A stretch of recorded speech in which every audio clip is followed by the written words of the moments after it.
Basic सी बात है इसमें कि बैरो ने ये अज्यूम किया था कि फ़िज़िकल कैपिटल और ह्यूमन कैपिटल आपस में कभी भी स्विच मार सकते हैं जब भी आप चाहो।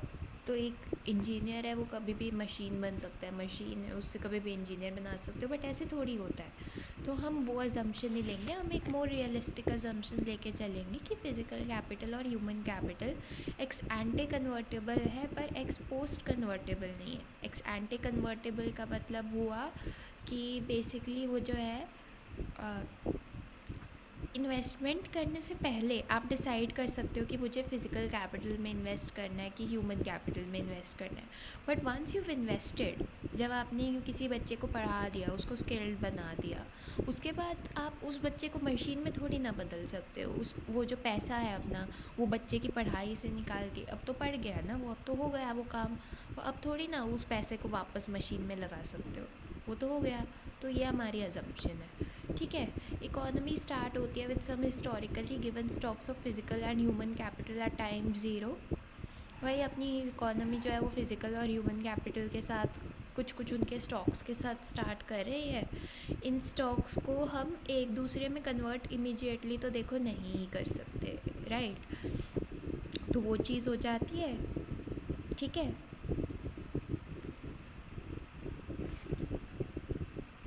है ना। तो वही, क्योंकि हमने बात की है ना कि this is something that's already given to you. अब आपके पास कुछ लेवल ऑफ फिजिकल कैपिटल है, कुछ लेवल ऑफ ह्यूमन कैपिटल है।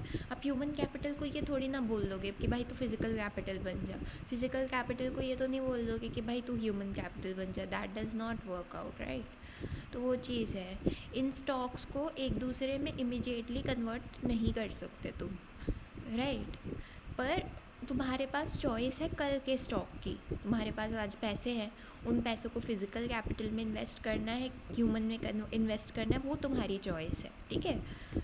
एक unit of investment in terms of final commodity can be converted I, मतलब अगर तुम इन्वेस्टमेंट करते हो, अगर तुम एक यूनिट जितना इन्वेस्टमेंट करते हो उससे या तो तुम एक यूनिट ऑफ फिज़िकल कैपिटल बना सकते हो या एक यूनिट ऑफ ह्यूमन कैपिटल बना सकते हो, depending on where you invest, ठीक है।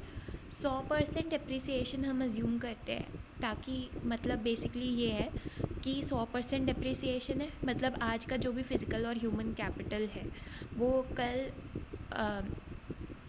नहीं रहेगा, ठीक है। तो इट्स लाइक आज आपने कुछ स्किल्स सीखे, बट कल लेट्स से आपने आज कुछ कोई भी कोडिंग लैंग्वेज सीखी, बट कल लेट्स से वो वाली कोडिंग लैंग्वेज उतनी रेलिवेंट नहीं रह गई, कोई नई कोडिंग लैंग्वेज आ गई, कुछ बेटर हो गया, समथिंग ऑफ दैट सॉर्ट। तो उससे क्या हुआ, आपका आज का जो ह्यूमन कैपिटल था वो कल एकदम ज़ीरो हो गया, क्योंकि अब आपको फिर से इन्वेस्ट करना पड़ेगा, फिर से सीखना पड़ेगा, ऑल ऑफ दैट। तो वही मतलब है कि 100% डिप्रिसिएशन का मतलब है कि आज जो भी फिज़िकल और ह्यूमन कैपिटल है कल वो एकदम ज़ीरो होगी, ठीक है। कल ये वाली फ़िज़िकल और ह्यूमन कैपिटल नहीं चलेगी। तो if you want to have physical and human capital tomorrow as well, अगर आप चाहते हो कि कल भी कुछ हो, तो उसके लिए फिर you will have to invest. सिर्फ आज जो इन्वेस्टमेंट करोगे वही तुम्हारे पास कल फिज़िकल और ह्यूमन कैपिटल फॉर्म में होगी। आज की जो फिज़िकल और ह्यूमन कैपिटल है वो आज के आज ही ख़त्म हो जाएगी, कल के लिए अगर चाहिए तो you will have to invest, ठीक है। और ऑल्सो हम हाउस होल्ड्स को परफेक्ट फोरसाइट के साथ एंडाउ करते हैं, ठीक है। तो बेसिकली वो परफेक्ट फोरसाइट का मतलब यही हुआ ना कि हाउस होल्ड्स को इन्वेस्ट करना है, ठीक है। बट द थिंग इज़ कि इन्वेस्टमेंट में हमेशा ये अनसर्टेनिटी होती है, फ्यूचर में क्या होगा पता नहीं, फिज़िकल कैपिटल पे कितना कमाई होगी, ह्यूमन कैपिटल पे कितनी कमाई होगी पता नहीं, all of that, right. But हम अज्यूम करते हैं परफेक्ट फोरसाइट है, आप जो अज्यूम करोगे वही हो जाएगा कल, ठीक है। तो स्टैंडर्ड स्टफ। अब आगे क्या गिवन है,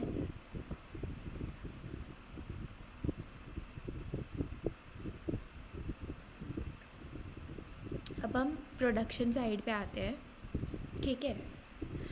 तो वही बात है, ऐसा आइडेंटिकल फर्म्स है, सबका अपना अपना सेम सा प्रोडक्शन फंक्शन है। प्रोडक्शन फंक्शन जो है वो फंक्शन है कैपिटल का, और इस बार ह्यूमन कैपिटल का, ठीक है। ह्यूमन कैपिटल कैसे दिखाई हुई है, इन्होंने मॉडल की हुई है एज 80 × n बार। ठीक है। AT जो है वो स्किल लेवल है of per unit of labour, N बार जो है वो फिक्स्ड लेबर फोर्स है। ओके, AT है skill level of per unit of labour, है ना।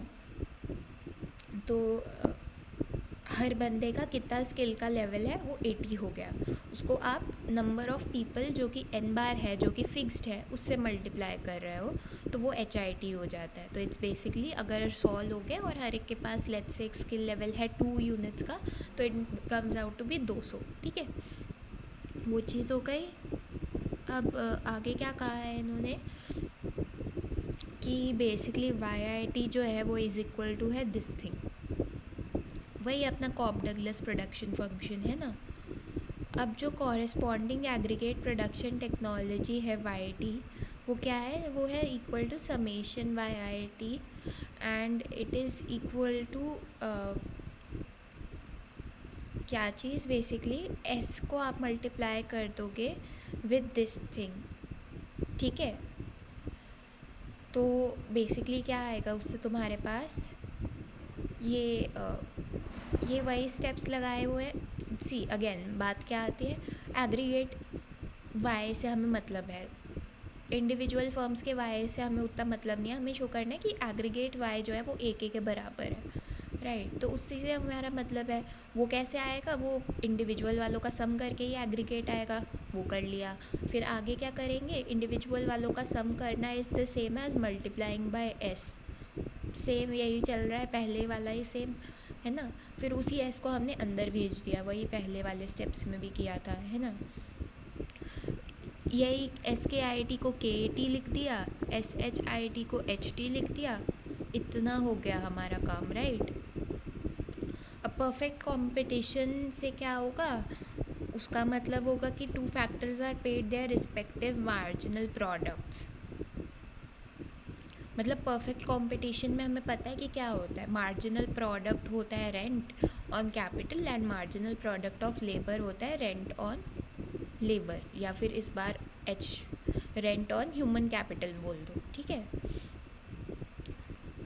तो मार्जिनल प्रोडक्ट ऑफ कैपिटल इसके बराबर है, राइट, उसको इक्वल टू रेंट लिख दिया।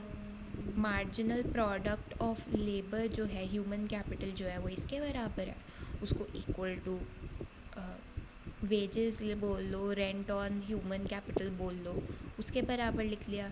ठीक है, क्योंकि सी अभी तक हम कहाँ तक पहुँचे हैं, अभी तक हम पहुँचे हैं कि YT is equal to this thing, but अभी हमें K तो हमें चाहिए ही अपने मॉडल में, बट ये H जो है इसको हटाकर हमें बेसिकली एक कांस्टेंट लेके आना है, जिसको हम बोल सकें कि ये कांस्टेंट A है।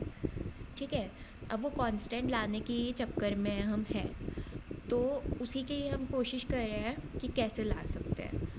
तो हमने क्या चीज़ यूज़ की कि हमने ये चीज़ यूज़ की कि बेसिकली सी बहुत सिंपल सी चीज़ हमने यहाँ पर यूज़ की है।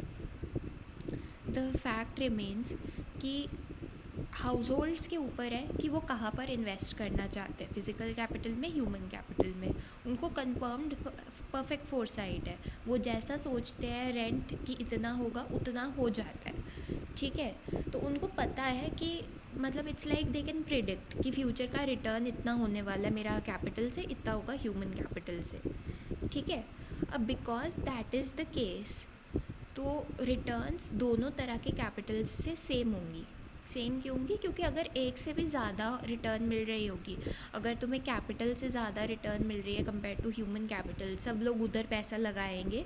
इवेंचुअली क्या होगा, सब लोग उधर पैसा लगाई जा रहे, कैपिटल बहुत ज़्यादा हो जाएगी और फिर उससे उतना फ़ायदा नहीं होगा हमें, तो उसका रिटर्न गिर जाएगा। ह्यूमन कैपिटल में कोई पैसा लगा नहीं रहा है, ह्यूमन कैपिटल स्कैर्स हो गई है, तो एक additional unit of human capital आपको बहुत ज़्यादा फ़ायदा देगी प्रोडक्शन में, उसका रेंट बढ़ जाएगा, उसका रिटर्न बढ़ जाएगा। तो अल्टीमेटली हमारे पास ये कंडीशन आ जाएगी। ठीक है, इनमें इक्वालिटी नहीं होगी तो फिर इक्विलिब्रियम नहीं होगा, है ना। आप कहीं ना कहीं इन्वेस्ट करने के चक्कर में रहोगे फिर। अच्छा, कैपिटल ह्यूमन कैपिटल से ज़्यादा कमाई दे रही है, चलो कैपिटल में इन्वेस्ट करते हैं, फिर ह्यूमन कैपिटल में क्या रखा है, ऐसा करते रहोगे तब तक। तो इक्विलिब्रियम के लिए इन दोनों को इक्वल होना पड़ेगा। इनकी वैल्यू डाली हमने, वैल्यू डाल के हमने क्या किया, बेसिकली अगर आप के टी को लेफ़्ट में ले गए, एच टी को भी लेफ़्ट में ले गए, तो आपके पास ये बन जाएगा H T by K T is equal to 1 minus alpha by alpha. ठीक है, अब क्या करोगे, अब सी, अगर हमारे पास वाई टी जो था लास्ट में वो ये था, अगर हम इस वाई टी को इस फॉर्म में लिख दे तो कुछ गलत तो नहीं होगा, राइट। ये मॉडल मतलब इसमें ना इतना कुछ इंट्यूशन वाला अभी मुझे लग नहीं रहा कि कुछ समझाने का है इसमें। इट्स मोर लाइक कि हाँ स्टेप्स हैं, ऐसा कर लो वैसा कर लो टाइप्स, तो थोड़ा इसको याद ही रखना पड़ेगा। There is no other way around it. ठीक है, मतलब तुम्हें समझ में आ जाएगा कि क्या हो रहा है, बट इतना ऑब्वियस नहीं है कि अच्छा ये हो रहा है या वो हो रहा है, तो तुम्हें थोड़ा बार बार प्रैक्टिस करनी पड़ेगी इसकी। ठीक है, अब ऑफकोर्स हम इसको ऐसे लिख सकते हैं, राइट, क्योंकि अगर तुम देखो एच टी की पावर अभी भी 1 माइनस अल्फ़ा है, के टी की पावर इधर 1 है, इधर 1 माइनस अल्फ़ा है, तो 1 में से 1 माइनस अल्फ़ा हटाओगे तो तुम्हें अल्फ़ा मिल जाएगा। तो हमें पता है कि लेफ़्ट साइड और राइट साइड एक जैसी है, इट्स जस्ट एक अलजेब्राइक मैनिपुलेशन है। ठीक है, हमने ये अलजेब्राइक मैनिपुलेशन इसलिए की है क्योंकि H T by K T जो है वो हमारे पास एक कांस्टेंट की फॉर्म में है, तो हम इसको हटाकर इसको बेसिकली अगर इसकी जगह पर वो कांस्टेंट लिख दे तो this entire thing is a constant, right. तो हमें मिल गया ना वाई ए के फॉर्म में, मिल गया कि नहीं, दिस इज़ अ कांस्टेंट, इस कांस्टेंट को ए बोल दो और वाई तुम्हें ए के फॉर्म में मिल गया, राइट। तो इसमें तो कुछ है नहीं, है ना। तो हमने देखा कि एक एक के एक्सप्लेनेशन में हम लेबर को रूल आउट नहीं कर रहे हैं। ठीक है, लेबर है बट बस अलग अलग एक्सप्लेनेशन है, अलग अलग तरीके से चीज़ें वर्क कर रही हैं, जिसके कारण मॉडल जो है वो अल्टीमेटली ए के बन के आ रहा है। ठीक है, इससे कुछ कुछ अंडरस्टैंडिंग भी डेवलप हो सकती है हमें कि टेक्नोलॉजिकल प्रोग्रेस हो क्यों रहा है। हमें समझ में आया कि ठीक है, लर्निंग बाय डूइंग इन्होंने बताई एक चीज़ कि जैसे जैसे वर्कर्स के पास ज़्यादा कैपिटल है वो उससे काम करना सीख रहे हैं and they are getting better and better at it. ठीक है, स्किल फॉर्मेशन हमने सीखा बैरो के उससे। ठीक है, बट टेक्नोलॉजिकल प्रोग्रेस अभी भी इसने एक्सप्लिसिटली मॉडल नहीं की, मतलब इसने ये नहीं बताया कि ये करो तो टेक्नोलॉजी में प्रोग्रेस होगा, ऐसे क्लियर कट डायरेक्शन नहीं दी। वो एंडोजेनस ग्रोथ मॉडल्स देते हैं आगे। ठीक है, वो बताते हैं कि आप R&D में इन्वेस्ट करो, एजुकेशन में इन्वेस्ट करो तो टेक्नोलॉजी में ग्रोथ होगा। और प्लस ऐसे जो मॉडल्स हैं एंडोजेनस ग्रोथ मॉडल्स, वो CRS टेक्नोलॉजी से हटकर IRS के लिए जाते हैं। ठीक है, तो CRS हमें पता है कांस्टेंट रिटर्न्स टू स्केल, जैसे कि इन सब मॉडल्स में था, बट CRS से हटकर एंडोजेनस ग्रोथ थ्योरी जो है वो IRS increasing returns to scale की तरफ जाती है कि अगर आप अपने इनपुट्स को डबल कर रहे हो तो आपकी आउटपुट जो है वो डबल से ज़्यादा हो जाएगी। ठीक है, तो वो चीज़ है। ठीक है, but IRS as we know competitive market में, परफेक्ट कंपटीशन में IRS नहीं होता। IRS के लिए आपको मोनोपोलिस्टिक कंपटीशन या उस सब को रिजॉर्ट करना पड़ता है, ओलिगोपोली वगैरह को। ठीक है, और बाकी कुछ एक्स्ट्रा डेवलपमेंट्स बताई हैं ग्रोथ थ्योरी के बारे में, तो ये सब है। ठीक है।